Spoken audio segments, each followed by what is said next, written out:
मतलब क्या ने अघोर पंथ जो है, सही बात तो है, वो भटकाने का पंथ है। उसके माध्यम से आप ईश्वर तक नहीं पहुंच सकते। और अघोर पंथ दुनिया का सबसे निकृष्ट पंथ है। उसमें एक बार अगर कोई पड़ा तो फिर निकल नहीं पाता है।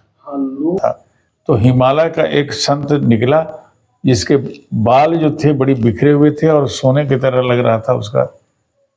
उसने पूछा कि आप कहाँ से आए हो और कहाँ जाओगे। तो मैंने उनसे कह सकती है, तो उन्होंने मुझे सूर्य की उपासना बताई। 12 दिनों तक बिना अन्न बिना पानी के कैसे रहा जा सकता है, नेवली क्रिया कैसे की जाती है, भूगर्भ समाधि कैसे लिया जाता है, ये सारी बात तत्व तो उस महात्मा ने मुझे बताया।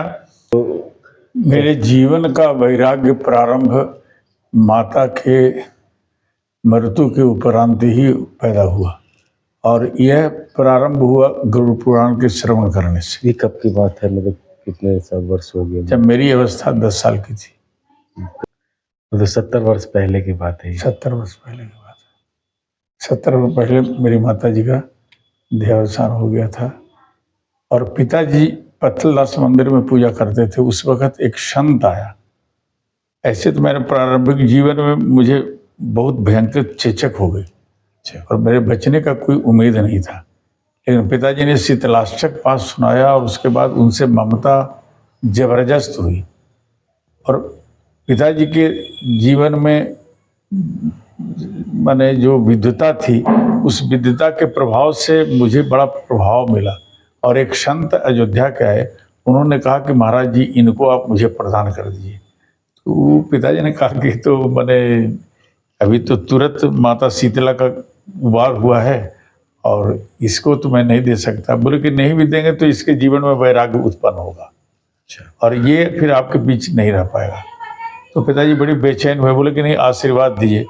लेकिन संयोग ऐसा हुआ कि सचमुच मुझे वैराग्य पैदा हुआ और ठीक 12 साल की अवस्था में मैं केदारनाथ और बद्रीनाथ की यात्रा कर दी।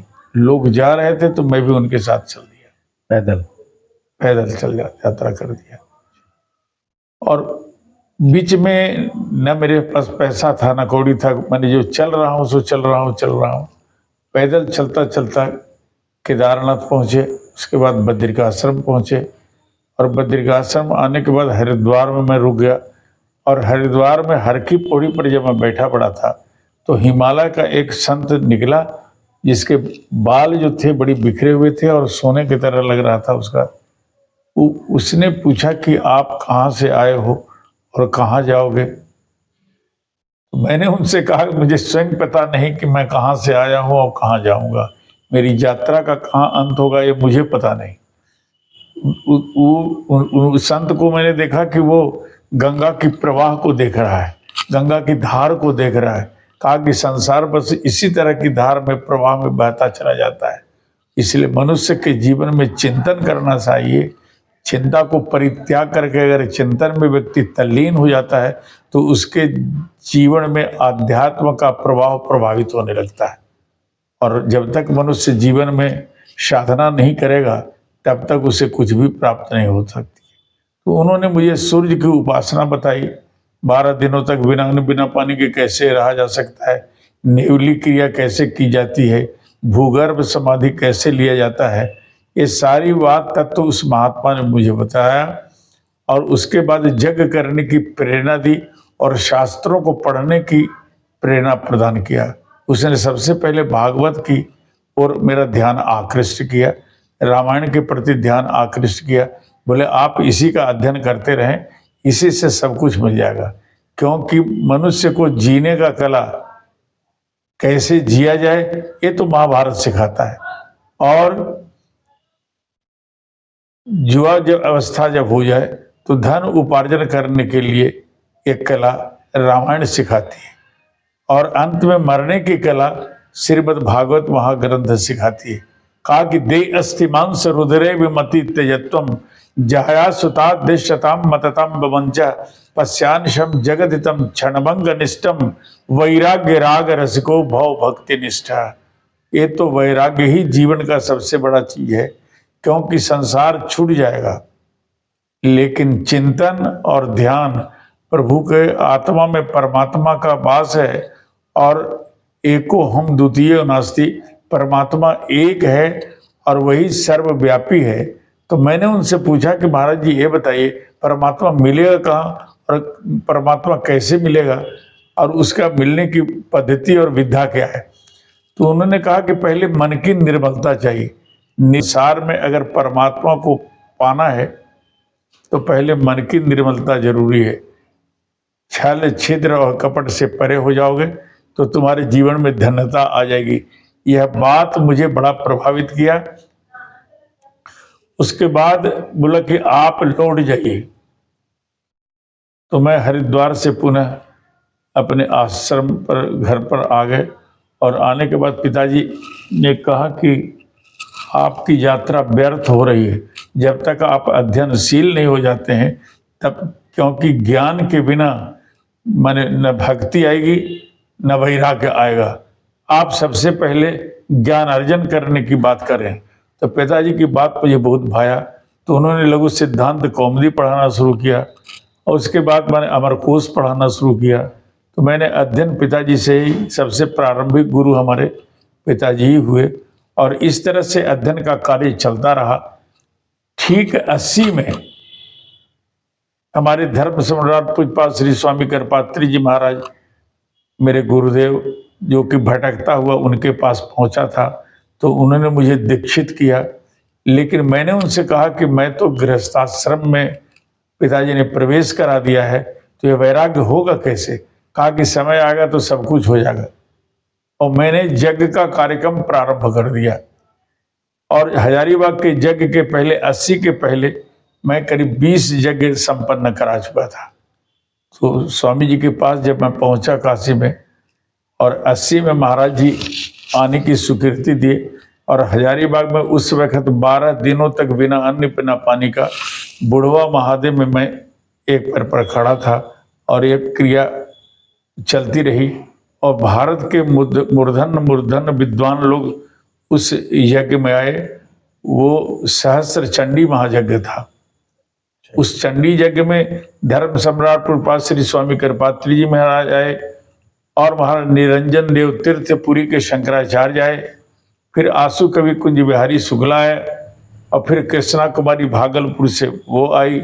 इस तरह से बड़े बड़े विद्वान लोग आए।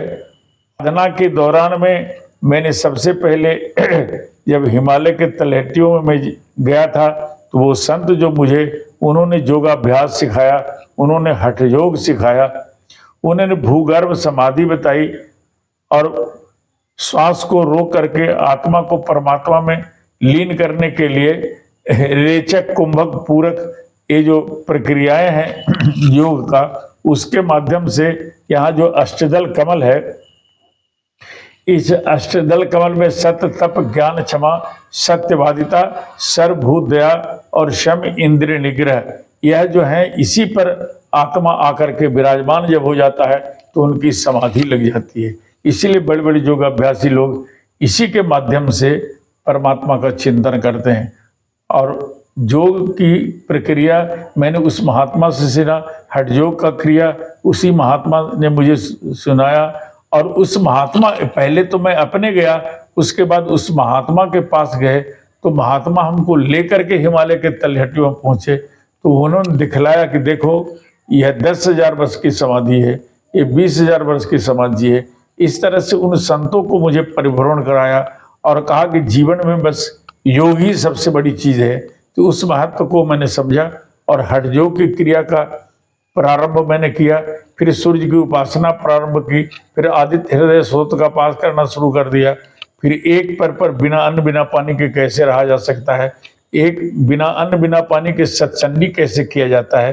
तो मैंने अभ्यास करके 100 पार सत्संडी बिना अन्न बिना पानी के रह करके करना शुरू किया। तो उसमें हठ योग का कार्यक्रम विभिन्न प्रकार की प्रक्रियाएं जो उस गुरु ने बतलाया था उसको सुना और ज्ञान की प्रतिभा मुझे धर्म सम्राट पूज्यपाद श्री स्वामी करपात्री जी महाराज से मिला। और वहाँ जब मैं ये सारे गुणों से संपन्न होकर के गुरु जी के पास आए तो गुरु जी को जब मैंने आग्रह किया तो 80 में गुरु जी हजारीबाग में आए और वहाँ पर उस वक्त मैं 12 दिनों 80 में 12 दिनों तक बुढ़वा महादेव में एक पर खड़ा होकर के आदित्य हृदय स्तोत्र का पाठ कर रहा था। और उस समय गुरुजी स्वयं आकर के देख करके उनके आंखों में आंसू छलक गई। फिर मेरे पिताजी से भी उनकी मुलाकात हुई, क्योंकि मेरे पिताजी इतने बड़े विद्वान थे कि कोई भी शब्द को, माने भरत चरित्र की कथा शुद्ध संस्कृत में बोल रहे थे, उस शब्द को सुनकर के गुरुजी ने पिताजी को आह्वान किया। पिताजी वहां गए और मिले, फिर उन लोगों से चर्चा हुई। तो हठयोग की साधना मैंने प्रारंभ किया, हठयोग की साधना सीखा। तो ये युवा अवस्था में आपने? हाँ, सब ये जो अवस्था की ही बात है, युवा अवस्था। हाँ, सब जो तो साधना के दौरान कुछ अनुभव भी होते थे क्या? साधना करने के बाद मैंने ये बराबर सोचना चाहा कि जेन केन प्रकारे ने कि आखिर आत्मा है क्या, परमात्मा है क्या, ये आत्मा में परमात्मा का समावेश कैसे हो जाएगा। तो ये अथातो ब्रह्म जिज्ञासा के माध्यम से मेरी जिज्ञासा जब बढ़ी, मैंने सोचा कि आखिर कैसे परमात्मा को अनुभव करें, परमात्मा पर कैसे प्राप्त हो। तो साधना के क्रम में जब मैंने रेचक कुंभक पूरक जब मैं करता था, उस वक्त योगाभ्यास के आद्यम में यहाँ जहाँ तिलक लगा हुआ है बीत भ्रिकुटी विलास पर, वहाँ मैंने ओम लिखना शुरू किया। और ओम लिखने के बाद जब ध्यान करना शुरू किया, तो वो ध्यान से, ध्यान योग से मैं वहाँ पर पहुँच गया और देखा कि बस चलते चला जा रहा हूँ, चलते चला जा रहा हूँ, चलते चला जा रहा हूँ। तो मुझे बड़ा आनंद आया। और ऐसे भी साधना के क्रम में मैं बराबर, मेरी ये चेष्टा रही अथातो ब्रह्म जिज्ञासा, ब्रह्म की प्राप्ति कैसे होगी, ब्रह्म मैं कैसे हो जाएगा व्यक्ति। तो इसी के क्रम में मैंने अनुभव करने के लिए बार बार प्रयास करता रहा। इसीलिए सूर्य की भी उपासना की, इसीलिए सत्चंडी पाठ भी किया, इसीलिए योगाभ्यास भी किया, इसीलिए नेवली क्रिया भी किया। माने काफी परिश्रम करने के बाद लास्ट में मुझे यही अनुभूति हुई कि जिंदगी भर, जीवन भर लगते रहो, चिंतन करते रहो, साधना करते रहो, करते करते करते स्वयं एक दिन ऐसी स्थिति आएगी, समाधिस्थ हो जाओ। तो इस अनुभव होता रहा। ये अघोर पंथ में जो बोलते हैं माता का दर्शन होता है, ये बहुत तरह की क्रियाएं उसमें होती है, तो ये सब विद्या भी मतलब क्या? मेरे अघोर पंथ जो है, सही बात तो है, वो भटकाने का पंथ है। उसके माध्यम से आप ईश्वर तक नहीं पहुंच सकते। स्वयं अघोरी भगवान शंकर भी थे। वो अघोर क्रिया जितने भी करने वाले व्यक्ति हैं, आज तक किसी ने पाया नहीं। केवल अघोर करके लोग भटकते ही रह गए, कहीं पहुंचे नहीं। उनकी जीवन अधूरी रहेगी, क्योंकि उनका खान पान, रहन सहन इत्यादि जो क्रियाकलाप है, वह वैष्णव से पूर्ण परे है। और अघोर पंथ दुनिया का सबसे निकृष्ट पंथ है। उसमें एक बार अगर कोई पड़ा तो फिर निकल नहीं पाता है। हाँ, लोग जैसे मतलब कोई तकलीफ में होते तो ईश्वर को छोड़ के वो अघोरी के बीच में चले जाते हैं कि मेरी तकलीफ दूर हो जाए। तो ऐसे लोगों के लिए आप क्या कहना चाहेंगे? वो तो परमात्मा का, इसलिए हमारे यहाँ वैष्णव पंथ में तो उसका निवारण बताया गया है। ऐसे महामृत्युंजय मंत्र है, उसका जाप करें। कोई भी आदमी कष्ट में है, रोग में है, व्याधि में है, तो उसके लिए सारा उपचार हमारे वैष्णव पंथ में उसका विधान है। सतचंडी कर लें, सहस्त्र चंडी कर लें, दुर्गा जी के पाठ कर लें, महामृत्युंजय का जप कर लें, या रुद्राभिषेक करा लें, ये पंथ मगर है। और अघोरों के यहाँ वो कहते हैं कि नहीं, बलि दो, माने बस बलि चढ़ाओ। अब आप ध्यान करें, माने हमारा दिमाग जहाँ तक वो पूरी काम करता है। अब आप समझिए, कौन ऐसी माँ होगी, कौन ऐसा पिता होगा जो अपने ही पुत्र का बलि चाहता होगा। कहा कि सृष्टि के क्रम में तो सबको परमात्मा ने ही उत्पन्न किया है। प्रभु व्यापक सर्वत्र समाना, और प्रेम हुई प्रकट में जाना। प्रेम से प्रकट भी परमात्मा होता है। तो कौन ऐसा माता है, कौन ऐसा पिता है जो बलि चाहता है। तो बलि की प्रथा का प्रारंभिकरण ये अनादिकाल से नहीं है, ये तो आधुनिक युग में हमारे ग्रंथों को मचोड़ा गया है। सही ग्रंथ जो है ये उसमें समावेश किया गया है। ये अंग्रेजों के समय में तो कुछ उलटफेर हुआ और कुछ मुसलमानी संप्रदाय के लोग थे, उस समय उन ग्रंथों को बलजोरी लिखवाया गया ग्रंथों में, जो वो सब इस वक्त मुगलिया संप्रदाय के समय में जो भी लोग हुए ब्राह्मण बिकाऊ हुए, उसमें इसका समावेश किया गया। के शासन में ही इसमें इसका माने समावेश हुआ, और नहीं इसको तो समझना पड़ेगा। आप बताइए, आपका धर्म ग्रंथ में कोई ऐसा बात कभी भी नहीं, वेद में 4 वेद हैं, 6 शास्त्र हैं, 18 पुराण हैं, ते पुराण क्यों बनाया गया, वेद क्यों बनाए गए? वेद डायरेक्ट जो है ब्रह्मा की वाणी है, और उस 7 सप्त ऋषियों को ब्रह्मा ने प्रदान किया, और वो सप्त ऋषि आकर के और यहाँ प्रचार किए, 7 ऋषियों ने प्रचार किया वेदांत का। तो वो जो वेदांत था, उस वेदांत की जो भाषा थी, तो वेदांत की भाषा समझने लायक नहीं, असमर्थ थे, विद्वान लोग समझते थे, तो उसके लिए 6 शास्त्र बन गया, और 6 शास्त्र से भी वेदांत को नहीं समझा गया तो फिर पुराण बन गया, और फिर पुराण को नहीं से भी नहीं समझा गया तो उप पुराण बन गया। माने 18 पुराण और 18 उप पुराण बिना, तो वह जो पुराण लिखा गया, जैसे ब्रह्मवैवर्त पुराण जो है वो उस वक्त मुगल कालीन के समय में लिखा गया, ये पुराण वहां नहीं था। 18 पुराण से ऊपर पुराण है, लेकिन ये सब बातें आई। अरे आप सुन लीजिए, कृष्ण की जो चरित्र के बारे में इतना उपहास किया गया, गोपांगनाओं के साथ ये बात किया गया, राधा के साथ जो बात आई, अभी बीच में जो समावेश है, हाँ माने ये सब हुआ, तो राधा बिना कृष्ण आधा, बात यहाँ ये है, राधा बिना कृष्ण, और राधा तो कृष्ण की आराध्य शक्ति है, पराशक्ति है, तो ये लोगों ने बता दिया कि वो बरसाने की है, और सचमुच इस ग्रंथ के आधार पर वो मामी लगती है कृष्ण की, राधा इस नयन जो है उसका पति है, तो ये है। लेकिन राधा तो कृष्ण की आराध्य शक्ति है, राधा बिना कृष्ण ही आधा है, तो आराधना शक्ति है। ये राधा ऐसी नहीं है जैसा लोग दर्शाते हैं, जैसा ग्रंथ में लिखते हैं, या अभी लोगों ने जैसा राधा को किया बना करके, तो राधा वो राधा नहीं है, आद्य शक्ति है। समस्त संसार में, ब्रह्मांड में शक्ति ही जो है वो निश्चित रूप में समस्त संसार की सृष्टि करती है। माध्यम भले बताया जाता है कि ब्रह्मा है, विष्णु है, महेश है, ये है, लेकिन इन लोगों को भी सृष्टि के क्रम में करने वाली वो आद्या शक्ति ही पराशक्ति है। और इसलिए स्वयं दुर्गा सप्तशती में एक सूत्र है, सृष्टि स्थित विनाशानाम शक्ति भूते सनातनी गुणस्य गुणमय नारायणी नमस्तुते।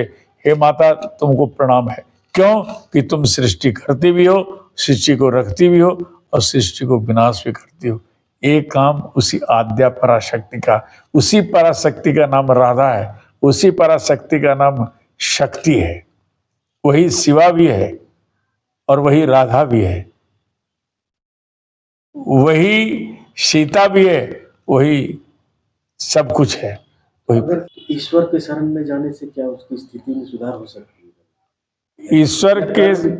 ईश्वर के शरण में जाने से उसका सुधार तो संभव नहीं है, क्योंकि उसके कर्मों का फल उसको भोगना पड़ेगा। जो उसने कृत किया है, गलत कार्य किया है, अपने को भ्रष्ट किया है, जो भी जितना गलत काम उसने अपने आप में समावेश किया है, उसका प्रतिफल तो उसको भोगना पड़ेगा। कहा कि जो उस स्थिति में रहता है, परमात्मा मुझे बचाओ, परमात्मा कहता है कि मैंने बचाने वाले हम कोई नहीं है, तूने कर्म के आधार पर तेरी व्यवस्था बनी पड़ी है, लेकिन हाँ इतना है, जो तूने गलत कर्म किया है वो भोग लेगा, उसके बाद फिर मेरे पास है नहीं, चाहे तुम कितना भी गलती की हो। तो मैं गलत करने की क्षमता नहीं है जो मेरे तारने की क्षमता है। जैसे